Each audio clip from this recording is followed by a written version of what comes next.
کسی دور میں ہمارے ہاں قنوت نازلہ کا اہتمام ہوتا تھا اور اس کا ٹرانسلیشن ویسٹرن میڈیا میں پبلش ہوا، تو باہر سے تقاضا آیا کہ یہ قنوت نازلہ ختم کرواؤ۔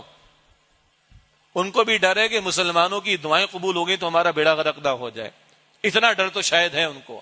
اور محکمہ اوقاف کی مساجد میں ایک دور گزرا کہ قنوت، محکمہ اوقاف کی مساجد گورنمنٹ کے انڈر میں ہوتی ہیں اصل میں، تو ایک دور گزرا کہ قنوت نازلہ کا اہتمام کرنے سے منع کر دیا گیا۔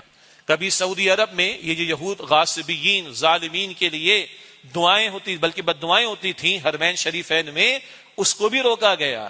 یعنی ہمارے حکمرانوں کی بغیرتی کا عالم یہ ہے کہ یہ امریکہ بدماش کو خوش کرنے کے لیے یہ قرآن کریم کی سورہ توبہ بھی نصاب سے نکلوا دے مشرف کے دور میں، اور یہ قنوت نازلہ پر پابندی بھی لگوا دیں۔ ان بغیرتوں کا حال یہ ہے، اور آج والے بھی بغیرتی میں کم نہیں۔ بہرحال پہلے سورہ توبہ اسلامیات کے نصاب میں وہ نکال دی گئی، پھر سورہ انفال جس میں بدر کا بیان، سورہ احزاب جس میں غزوہ احزاب بیٹل آف ٹرنچز کا بیان، پھر سورہ ممتحنہ جس میں ذکر ہے کہ مسلمانوں کی دوستی کافروں سے نہیں ہو سکتی، حسن سلوک ہونا الگ بات ہے، مگر وہ ان کافروں سے حسن سلوک نہیں ہوگا جو مسلمانوں سے جنگ کرتے ہوں اور ان پر جنگوں کو مسلط کرتے ہوں اور ان کو ان کے گھروں سے نکالتے ہوں اور ان کے نکالنے پر ایک دوسرے کی مدد کرتے ہوں، ایسے کافروں کے ساتھ تو حسن سلوک بھی نہیں ہوگا۔ یہ سورۃ الممتحنہ میں ہے۔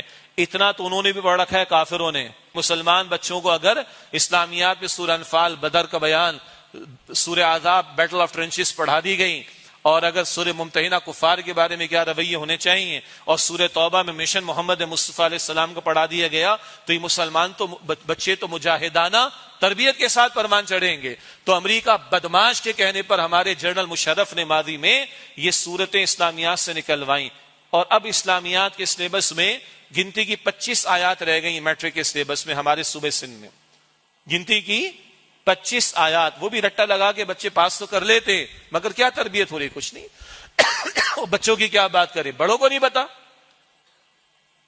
2% لوگ نہیں ہمارے معاشرے میں جنہوں نے آج تک قرآن پاک ترجمے کے ساتھ مکمل زندگی میں ایک مرتبہ پڑھا ہو، اور ایک مرتبہ کافی نہیں۔ اللہ چاہتا ہے فجر میں قرآن، ظہر میں قرآن، عصر میں قرآن، مغرب میں قرآن، عشاء میں قرآن، ہے ہی نہیں۔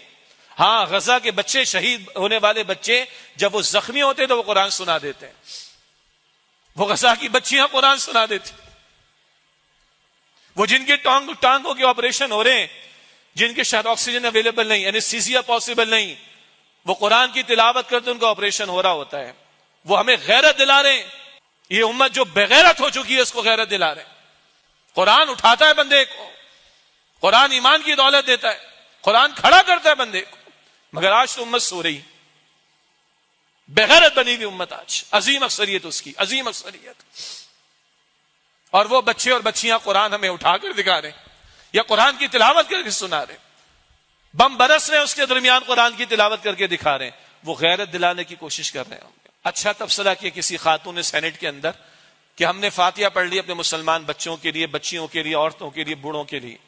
ایک فاتحہ ہمیں اس امت کے لیے پڑھ لینا چاہیے، اس امت کے حکمرانوں کے لیے پڑھ لینا چاہیے، اس امت کے مقتدر طبقات کے لیے پڑھ لینا چاہیے، جن کے لیے ڈوب مرنے کا مقام ہے کہ وہ کھڑے ہو کر بات کرنے کو تیار نہیں۔